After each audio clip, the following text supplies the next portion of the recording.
Well, good morning, our beloveds. It's another day in paradise.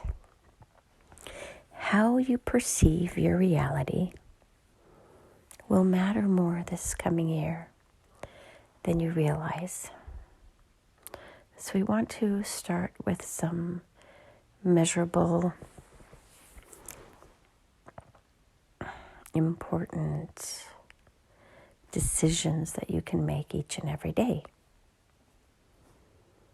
We plan on teaching more practical applications this year because it matters more. Here is our list of things you can do. Number 1, place your hand on your heart every morning and express gratitude. Say thank you for allowing me to feel, to see, to hear, and to experience. Without you, I would be truly nothing. Place your hands on your head and tell yourself, I am not my mind. And put your hand back on your heart and again say, thank you. You're beginning to understand. Number 2, express gratitude for the little things and the big things that you actually do have in your life. See it through new eyes. If the poorest person that you could envision came to your home and lived life as you do, what would that individual express? How would they see your life, your experience, your prosperity? It is not that you should be ashamed that you have more. Just find appreciation for what right now you simply take for granted. Number 3, find peace in your heart. While you see the bombs literally or figuratively blowing up all around you, there are so many more good things that are happening on any given day than the bad things that you see on the news. It doesn't mean that you ignore the bad, but find appreciation in the good as well. The waters that flow from the mountaintops back down to the rivers, through the livers and back out to sea. And no, that is not a misstatement. The liver is where you process much of what you feel. So express more appreciation and gratitude for the good things that exist within your world. You have water, you have sunshine, you have rain, you have heat, you may have cooling, you have clothing that is produced oftentimes from cotton, which is grown in fields, where laborers are paid in some places a living wage. Find all of those pieces of the life puzzle that are working and give appreciation for those, and then ask the universe to resolve the rest. Find peace in what is working and how the universe, in spite of all the hatred and distrust, continues to function at some level, because there are some good people, some good products, some good places, and some good processes that keep the mechanism oiled and well running. Number 4, see yourself as you really are, a magical being. And we mean not in the etherical, magical state. We just mean look at your body and how it functions, how there are certain processes you need not concern yourself with because your body knows what it is doing. It is breathing. It is polluting the atmosphere with carbon dioxide, right? It is pumping blood throughout your entire system. You eat food and it does something with it, gives you energy, and it poops it out the other end. You don't have to worry about checking on this. For most of you, on a daily basis, it just is. Much like your car, you put petrol or gas in, and you drive from point A to point B. Every now and then you do need to have some servicing done. But for the most part, many of you take these things for granted and don't see all of those hidden processes that make your lives work better. You have washing machines, you have dryers, you have lawn mowers, you have hair dryers. You have so many things now which help to ease some of your day-to-day activities.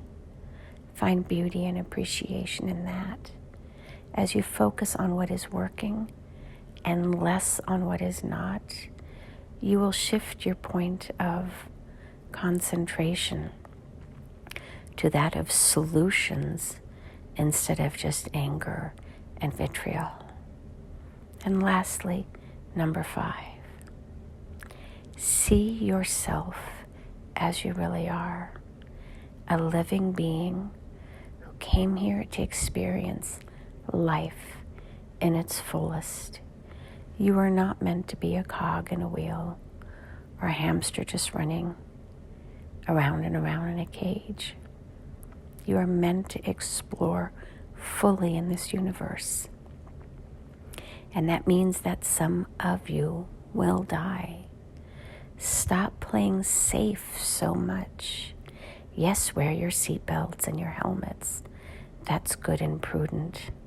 But don't worry so much about everything that can kill you to the exclusion of living fully. Some people really, truly do like to jump out of a perfectly good airplane because it makes them feel more alive than anything else.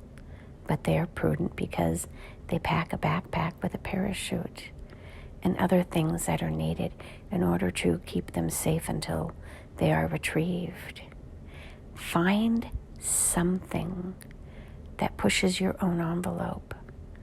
Stop playing so safe. Getting a latte every day until the day that you die is not living. Where would you like to go? What would you like to see? How would you, specifically you, like to live? And then just find some little changes in your life every day where you live more fully other than just those latte sugar bombs that are harming your health, yet somehow make you feel like you are living. It's really sad in many ways as Americans are exporting their lifestyle to the rest of the world because it is in many ways the most unhealthy lifestyle that could exist. Find pleasure in eating real food that comes straight from the farm. Enjoy a glass of wine here and there, but not every day. It's a coping mechanism when it is every day because it helps you to feel like your life is more enjoyable than it really is. Go for walks instead of aggressive hikes. Grow some flowers just because you want to watch them explode into beauty instead of doing it for some other purpose. Find joy in the little things that are more authentically you. Chop wood, carry water, but do it with a greater sense of enlightenment, which is, I am here on Mother Earth this time around to really figure out who I am, but I will continue to find pride in chopping wood and carrying water instead of outsourcing that to someone else, because those two activities are as important as staring into my navel. Stop finding that it's demeaning to do manual labor, the blue-collar work. It's the most important stuff that you can do because, believe it or not, it keeps it within your physicality. You all dissociate so much by living in alternate realities that you're forgetting that you actually came to live in this one. Inhabit your body fully.